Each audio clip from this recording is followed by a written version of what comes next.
Eyewitness News is your election authority. A mix-up over absentee ballots has one town and the Secretary of the State's office pointing fingers at each other. And with less than 3 weeks to go right now until Election Day, as you can imagine, this is causing all kinds of confusion. Yes, it is. Channel 3 Eyewitness News reporter Matt McFarland is live in Vernon to explain. Matt.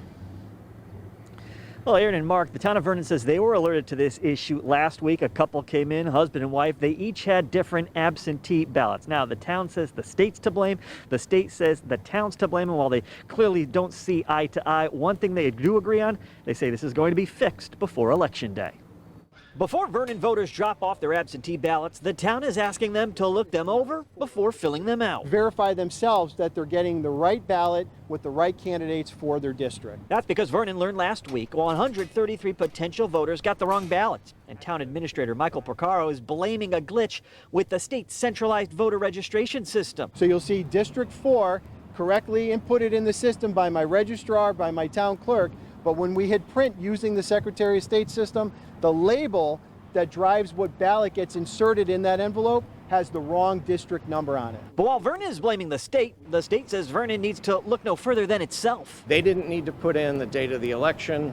They put it in, and it looks like a case of about 100 or so ballots. They put data where it shouldn't have been. Scott Bates, the Deputy Secretary of the State, says that triggered a change from a state election to a local election, causing people to get the wrong ballots.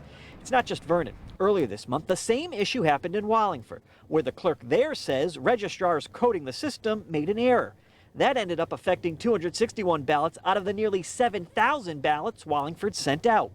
Quote, the town clerk's office is working in conjunction with the Secretary of the State's office on reissuing those 261 identified individuals' new ballots. The town clerk is confident that the error will be corrected and all votes will be counted. In the case of Wallingford, we worked with them and made sure that it all worked out.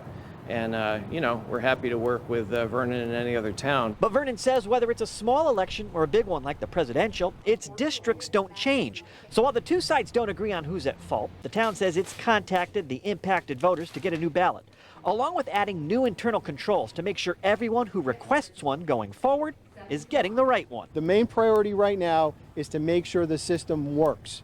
We can deal with the politics, the finger pointing, the blaming afterwards. Now, the Connecticut Town Clerks Association says in an unprecedented election like this, so many absentee ballots being requested, it says there's likely going to be errors, both human and electronic. But they go on to add that, quote, the bottom line is Connecticut has a very robust and rigorous election system with several checks and balances built into the system to ensure that every voter who casts a ballot, whether in person or by absentee, will cast only one ballot, and that ballot will be counted. We're live with the mobile newsroom in Vernon. Matt McFarland, Channel 3 Eyewitness News.